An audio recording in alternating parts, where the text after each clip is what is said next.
कंवारी ननद। अंजलि की उम्र लगभग 30 साल हो चुकी थी। वो एक स्कूल में टीचर की जॉब करती थी। अंजलि के घर में उसकी माँ के अलावा उसका छोटा भाई और भाभी भी रहा करते थे। 30 साल की उम्र होने के बाद भी अंजलि की अब तक शादी नहीं हुई थी। इस बात को लेकर अंजलि की माँ रुक्मिणी देवी काफी परेशान रहा करती थी।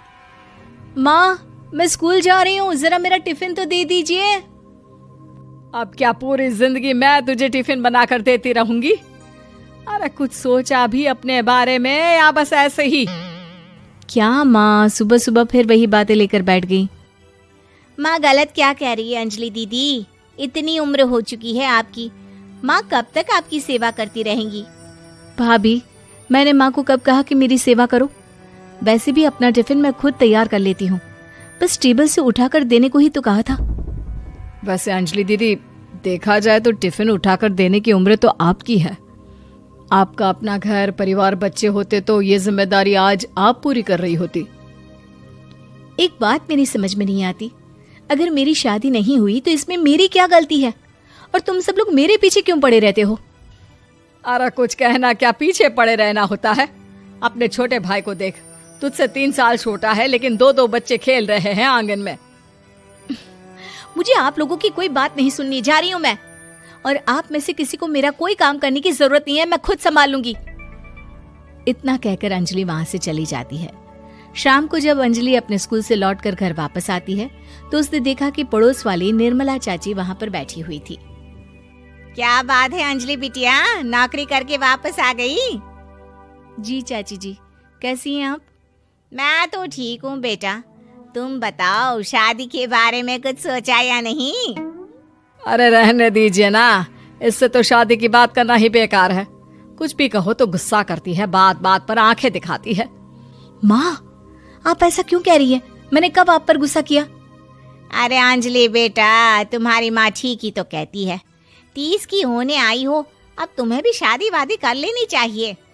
चाची जी, आप तो ऐसे कह रही हैं जैसे शादी करने से मैंने मना किया हो।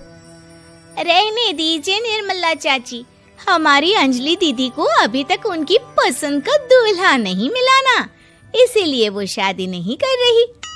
भाभी, ऐसी कोई बात नहीं है। अरे तो फिर क्या बात है? तुम्हारी माँ ने तुम्हारे लिए इतने रिश्ते ढूंढे लेकिन तुम्हें कोई पसंद ही नहीं आता। क्या है ना चाची जी, हमारी ननद रानी नौकरी जो करती है, ऐसे ही थोड़ी ना किसी को पसंद कर लेंगी। अरे भाई, नौकरी का घमंड है तो बात अलग है, कोई और बात हो तो बताओ, कोई रास्ता निकाला जाए। नहीं नहीं चाची जी, कोई बात नहीं है, बस मुझे अभी तक अपनी पसंद का कोई मिला नहीं है। सुन लिया आपने? इस लड़की के तो पर निकल आए हैं और इतनी उम्र में अपनी पसंद का कोई मिलेगा भी नहीं इसे। माँ, आप मेरी शादी को लेकर हमेशा मुझे ताने क्यों मारती रहती हैं? अपनी माँ की बातें तो ताने लगती है। ताने हैं? बताओ, मैंने कुछ गलत कहा क्या? देखो, ये सब छोड़ो, मेरी दूर की बुआ का बेटा है, उसकी अभी शादी नहीं हुई है, उम्र होगी कोई 34-35 साल। आप कहें तो बात आगे बढ़ाऊं? अरे हाँ हाँ, क्यों नहीं, ये भी कोई पूछने की बात है। अरे जल्दी से लड़के को यहाँ बुला लो। माँ, आप मुझसे पूछे बिना मेरी शादी की बात करने जा रही हैं और मेरी उम्र 30 भी पूरी नहीं हुई है। निर्मला चाची कह रही है कि वो लड़का 35 साल का है। अंजलि दीदी, आपको क्या लगता है इस उम्र में कोई फिल्म का हीरो आएगा आपके लिए? देखिए, अब पसंद और नापसंद की बात तो रहने दीजिए, पसंद करने की उम्र तो आपकी निकल चुकी। अब तो जो भी मिले उसी से शादी कर लीजिए, इसी में भलाई है। तेरी भाभी बिल्कुल ठीक कह रही है। अब जैसा रिश्ता मिले उसके लिए हाँ कर देना, ताकि हम भी गंगा नहाए। ठीक है, चलिए मैं उस लड़के को कहती हूँ, वो कल ही अंजलि को देखने आ जाएगा। अगले दिन निर्मला चाची के दूर का रिश्तेदार अंजलि को देखने उसके घर आता है। उसका नाम था अजय। अंजलि जी, तो आप नौकरी करती हैं, वो भी स्कूल में? जी हाँ, मैं स्कूल में टीचर हूँ। हमारी बेटी बहुत होशियार है। अरे पढ़ने लिखने में इतनी होशियार है, इसीलिए तो इसकी नौकरी लगी है स्कूल में। हाँ हाँ ठीक है आंटी जी, जरा मुझे भी तो बात करने दीजिए आपकी बेटी से। जी पूछिए ना, क्या पूछना चाहते हैं? अंजलि मैडम, ये तो बताइए कि आपने अभी तक शादी क्यों नहीं की? बस ऐसे ही, कहीं कोई रिश्ता पसंद नहीं आया इसलिए। लेकिन क्या मैं आपसे पूछ सकती हूँ कि आपने शादी क्यों नहीं की? अंजलि, क्या कर रही हो तुम? लड़कियों को इस तरह की बातें नहीं शोभा देती। रहने दीजिए आंटी जी, आपकी बेटी काफी पढ़ी लिखी है, मैं उनके सवाल का जवाब दे ही देता हूँ। वो क्या है ना, मुझे भी अभी तक अपनी पसंद की कोई लड़की नहीं मिली। अच्छा, कोई बात नहीं। वैसे आपकी तनख्वाह कितनी है? कितना कमा लेती हैं महीने का? जी यही कोई 25,000 महीने। बस 25,000? इतने से क्या होता है? इतने से तो आजकल घर भी नहीं चलता। आपके कहने का क्या मतलब है? अरे मैं तो ये सोच कर आया था कि नौकरी वाली लड़की है, आराम से 40,000 कमाती होगी। माफ कीजिएगा, आपका और मेरा रिश्ता नहीं हो सकता।